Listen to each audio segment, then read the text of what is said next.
రే బడి గురువు గారు ఒప్పుకున్నారా? అయితే మనం ఈ రోజు నుండి వారి శిష్యులం అయిపోయాం అన్నమాటేగా. అన్నమాటే రా ఉన్నమాటే. గురువు గారికి అన్ని సేవలు మనమే చేయాలిగా. అవునరా మొద్దు. చాలా సేపటి నుంచి నిలబడే ఉన్నారు. ముందు మనం గురువుగారిని ఇంట్లోకి తీసుకువెళ్ళడం పదండిరా. అవునురా పదండిరా.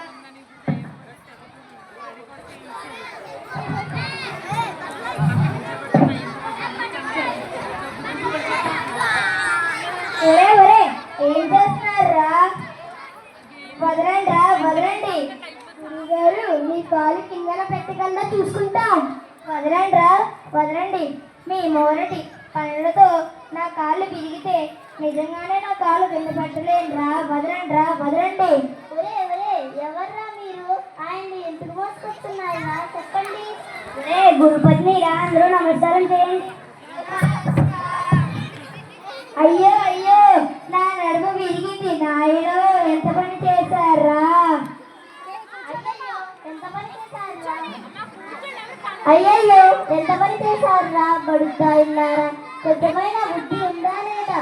మీరంతా కలిసి ఆయన్ని చంపేసేటట్లు ఉన్నారు కదరా. ఏదో తెలియక చేశారులే అమాయకులు. వారిని ఏమీ అనకు. ఎప్పుడు ఏదో ఒకటి చెప్పి నా నోరు ముగిస్తూనే ఉంటారుగా. ఇది ఎప్పుడు జరిగేదేగా.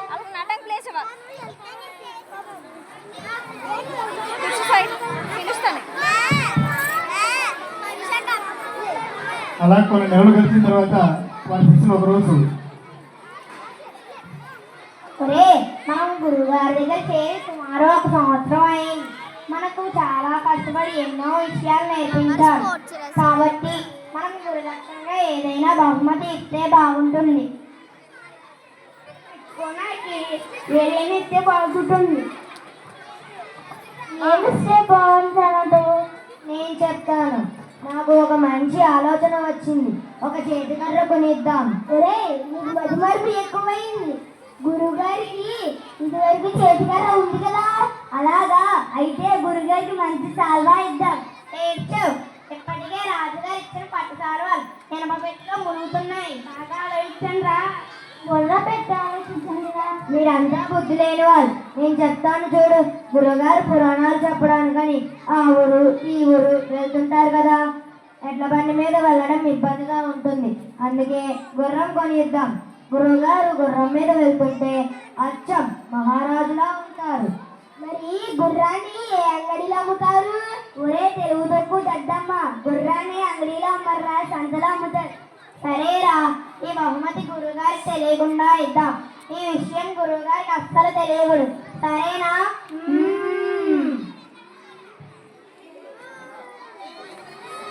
తెచ్చుకోవడం మర్చిపోయారు.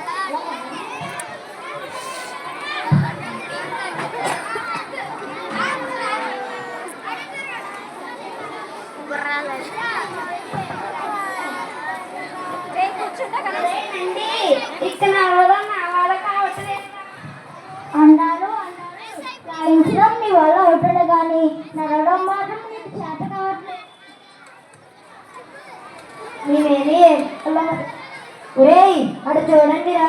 గుర్రాలు వెతకపోయిన తీయ కాడికి తగలడం అంటే ఇదేనేమో. అదిగో గుర్రాలు. అక్కడ కొన్ని గుర్రాలు ఉన్నాయి. ఆ యజమాని కూడా పక్కనే ఉన్నాడు. అమ్ముతాడేమో అడుగుదాం పదండి. అది చూడండి రా. గుర్రాలతో పాటు గుర్రం గుడ్లు కూడా ఉన్నాయిరా. ఆ గుర్రం గుడ్లు ఎంతో బాగున్నాయిరా. గుండ్రంగా మనం గుర్రం కొనడం అంటే గుర్రం గుడ్లు చౌకగా వస్తుంది కదా. అవును వేదామణికి గుర్రం నాణ్యత చూడడం సరిగ్గా టీవీలు కదా. అందుకే గుర్రం కన్నా గుర్రం గుట్టును కొంటేనే సరి. వెంటనే కొని తీసుకుపోతాం.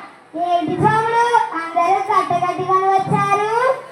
ఏమీ లేదమ్మా. గురుగారికి ఒక గుర్రాన్ని బహుమతిగా ఇవ్వాలనుకుంటున్నాం. కానీ ఈ గుర్రం కన్నా గుర్రం గుడ్డు కొనడమే మంచిది అనుకుంటున్నాం. మేమేమీ ఎరివాళ్ళం కాదు. ధర ఎక్కువ చెబితే కొనకుండా వెళ్ళిపోతాం. కాబట్టి నేను ధర ఎంతో ఖచ్చితంగా చెప్పు. గుమ్మడికాయ చూసి గుర్రం కూడా ఉన్నారు. ఈ వెర్రి అయ్యే వాళ్ళని బాగా బోతా కొట్టించవచ్చు. ఏమిటి ఆలోచిస్తున్నావు? మమ్మల్ని ఎలా మోసం చేయాలని ఆలోచిస్తున్నావా? మేము అంత సులువుగా మోసపోము.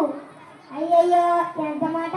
అయ్యగారు గుర్రం పళ్ళు గుర్రముడు కొన్న మీ తెలిసారి చూసి ఎంత గొప్ప మేధావులు ముందు ఏమన్నా తెలియక తిమ్మగబడుతున్నా అంతే.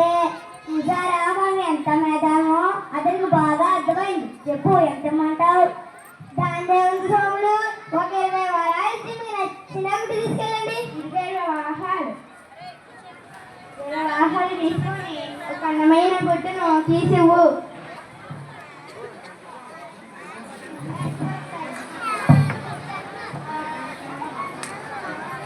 ఈ గుడ్డుని జాగ్రత్తగా తీసుకెళ్ళండి.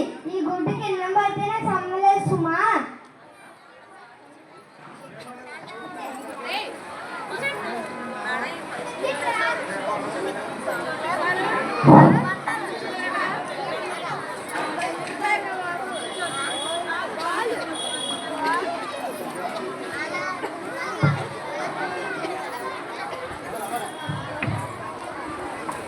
మనకు అదృష్టవశాత్తు గుర్రం కోసం పోతే చౌకగా గుర్రం గుడ్డు దొరికింది.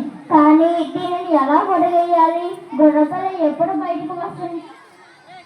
నేనంది నీకు ఎప్పుడు అనుమానాలే. మనమే రోజుకు ఒకరు దానిపైన కూర్చుంటే సరి, అదే పొదిగి బయటకు వస్తుంది. అందులో మంచి ఆలోచనే, అలాగే చేద్దాం. ఒరే,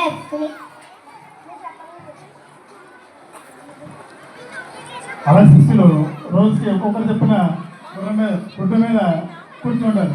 కాదు గుమ్మడికాయ మీద కూర్చుంటారు. తర్వాత ఏం జరుగుతుంది చూద్దాం. రేస్తిని గుర్రం పెళ్ళి ఎప్పుడు బయటకు వస్తుందంటావు? ఇంకో 2 రోజుల్లో బయటికి రావచ్చు. ఒరే అశ్విని, భరణి, గణపతి ఏం చేస్తున్నారా? ఏం లేదు గురుగారు, గుర్రం గుడ్డను వదులుతున్నాము. ఏంటి గుర్రం గుడ్డ? కాస్త అర్థమయ్యేటట్టు చెప్పండిరా. ఏం లేదు గురుగారు, మేము మీకు గురుదక్షిణగా గుర్రాన్ని ఇవ్వాలనుకున్నాం. అందుకని సంతకు వెళ్ళి చౌకగా గుర్రం గుడ్డు కొన్నాం. దాన్ని పొదిగితే పిల్ల వస్తుందిగా, ఆ విధంగా వచ్చిన గుర్రాన్ని మీకు గురుదక్షిణగా ఇవ్వాలనుకున్నాం. ఇది గుర్రం గుడ్డు కాదురా, గుమ్మడికాయ. మిమ్మల్ని ఎవరో మోసం చేశారు. అసలు గుర్రానికంటూ గుడ్డే ఉండదు. ఎంతటి అమాయకులురా మీరు! క్షమించండి గురుగారు, తప్పు అయిపోయింది. మీరు తప్పులు చేస్తూనే ఉంటారు, నేను క్షమిస్తూనే ఉంటాను. ఇది మామూలేగా. ఇక వెళ్ళి పద్యాలు వెళ్ళవేసి ధ్యానం అభివృద్ధి చేసుకోండి, బుద్ధి వికసిస్తుంది. ఇక వెళ్ళండి. సరే గురువు గారు.